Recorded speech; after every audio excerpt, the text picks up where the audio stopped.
One of our favourite brands at CraftStash is Sizzix, and they have a fantastic range of layering stencils that you can purchase. At the moment, these particular stencils, like I say, all layering, you've got your multiple layers here, you're going to create beautiful dimensional designs.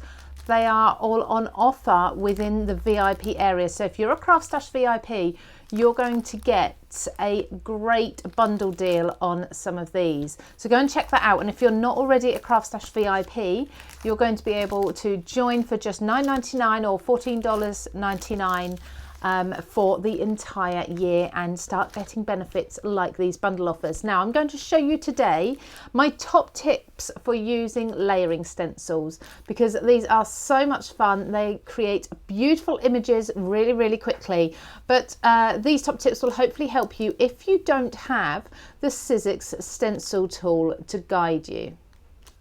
Now within the pack, you're going to have all the instructions you need on the inside, and that's in different languages.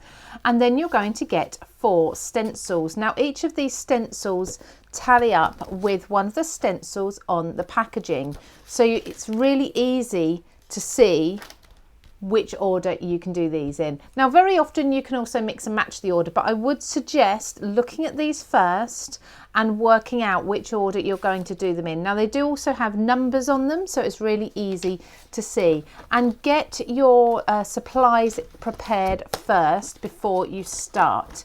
So I know that this is a 6 by 6 inch panel, or creates a 6 by 6 inch panel. So I've already cut mine. Now my first tip is to be wary of the cardstock that you are using for your stenciling, because if you use a cardstock that's textured, it's going to affect the sharp lines on the edge of your stenciling. And if you use something that's too absorbent, it's going to affect the colours and the way that they appear. Next, you're going to want to think about how you're going to apply your ink and which inks you're going to use. So you're going to want to use blending inks. My favourites are from the Distress range, but there's lots of different blending inks on the market available for you. Whichever ink you choose to use, you can use foam applicators or you can use blending brushes. Now CraftStash do have a fantastic range of ink blending brushes and inks as well, and you can check all those out. And everything on CraftStash is linked down below for you to see, including the stencils and including that link to go and become a VIP. Now of course, if you are a CraftStash VIP, you're also going to get 10% on any of your other supplies as well for the entire year, but also priority dispatch and double points with every purchase. So once you've chosen your ink colours, you've chosen your cardstock and cut that down to size. You can work on a larger piece of cardstock if you wish and trim it later, but I find it easier for lining up if I work with my finished size panel. But you're also going to want to use something to hold your stencils with. Like I said at the beginning, this is presuming that you're not working with the Sizzix stencil tool to hold everything in place, which is also available at CraftStash. But I'm going to be using low tack tape instead. So the first thing I'm going to do is I'm going to put my cardstock down and I'm going to place it on my mat there.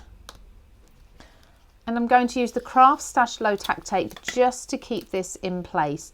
So this is just a thin layer at the top. I don't need any more than that, and be wary of your tape pulling on your cardstock. You can test a small area on a scrap piece of cardstock first. So then coming to our first layer, and like I say, it's clearly shown here, but also what I love about these stencils is that it clearly shows on the front just a colour combination suggestion for you. You can use different colours, which is what I'm going to do today, but this helps me work out which colours need to be lighter in shade and which ones need to be darker. So do take note of that. Once you've used each stencil a few times, you're not even going to need to look at the packaging anymore. So I'm going to place my first layer down, just looking through and making sure that I've got this kind of central. And then because I've not got the Sizzix stencil tool, I'm going to use a second piece of tape. Now I'm going to place this on long ways there. So it's really easy for me to lift up and put the next stencil down. So just make a note as well of whereabouts on your mat you've placed this, and it might be helpful for you maybe to make a mark, maybe with some coloured washi tape on the edges of your stencil where they're falling on your mat, so you know easily next time where to put the next layer. So for this one, we're going to be going in with the light green. So this is crushed olive that I've chosen here, and I'm going to just work round in small circles. With a stencil, you shouldn't have any need for a stencil spray or a stencil glue if you're working with a blending brush like this and you're holding it at an angle so that the bristles are not able to get under the edges of the stencil. As long as you're keeping the head flat, you should be absolutely fine to get really sharp, beautiful images without the need for any glue. So I'm always working in small circles, and this is just going to allow me to get into all of the different angles of the shapes that are revealed in the stencil without missing any areas. So I just lightly, I don't even put much pressure on, but I just lightly work over each of the shapes until I've filled in the entire area. Now, when you become used to stenciling a little bit more, you can experiment with using less pressure and more pressure to create ombre effects. So what I'm going to do now is I'm going to lift up my first stencil.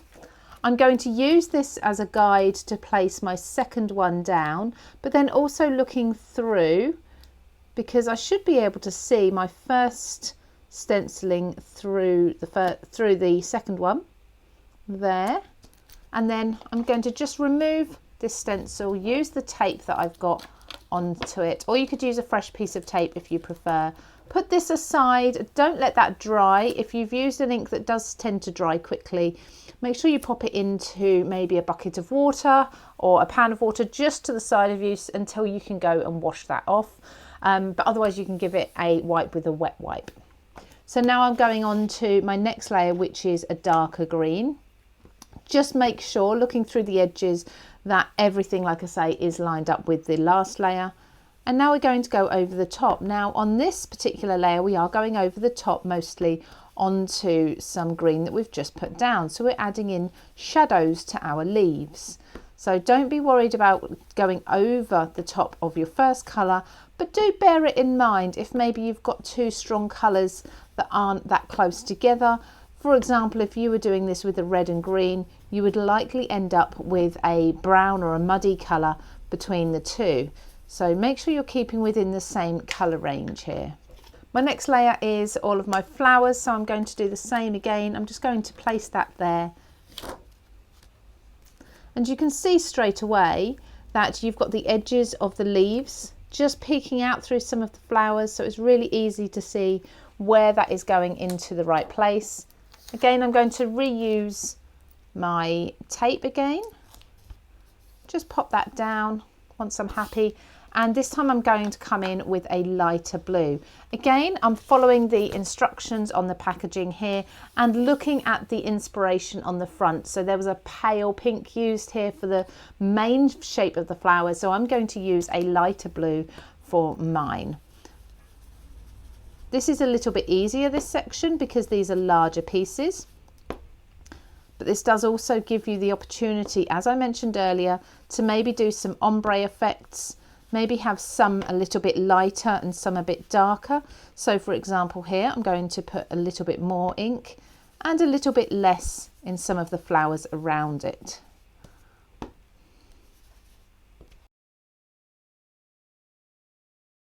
There we go. And the last layer is going to be the detail. Now I love that. I think that's absolutely beautiful as it is. You can see the ombre effect that's been achieved there simply by lightening the pressure on the brushes and going over a couple of times for the darker areas.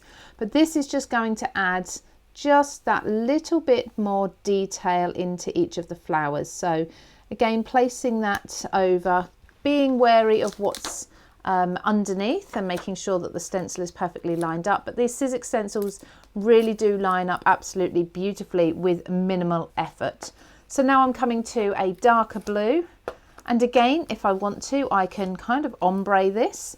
So I'm probably going to go in a bit darker into the darker flowers, and again, just lighten the pressure on those lighter flowers that I did, just to continue that sort of theme of having a variation of shades. When you've completely finished, you can lift up your last stencil. You can discard your tape as well from the stencils. That will probably have quite a bit of ink on it by now. And then you can remove your template, your backing as well. There we go, look, absolutely stunning. Now I would trim this out, pop this on a card, and it really is as quick and simple as that. I think for this one, I'm going to use a circle die to trim this out, place it on a card with some foam tape or foam pads, a small sentiment because I want this background to be the piece that stands out, and then I'm done. And it's as quick and easy as that. So there are two really quick cards created using that beautiful stencil panel that took me minutes to make. Aren't they absolutely beautiful? And of course you can pick and choose your colours to suit your project and to suit your theme. So you'll be able to find all of the stencils available at CraftStash, and as I say, there is an exclusive bundle for you at CraftStash if you're a VIP member. So go and find out by looking at the description below all about becoming a VIP. And also don't forget that CraftStash do have their best price guarantee. So you're sure you're watching your pennies as well as getting the latest new products. If you enjoyed this video, be sure to subscribe for more. CraftStash is the ultimate destination for card making and digital crafting supplies. And guess what? We've got the best price guarantee on both our UK and US websites. Join our VIP club to unlock exclusive benefits and savings on every order, and check out the description below for all the links.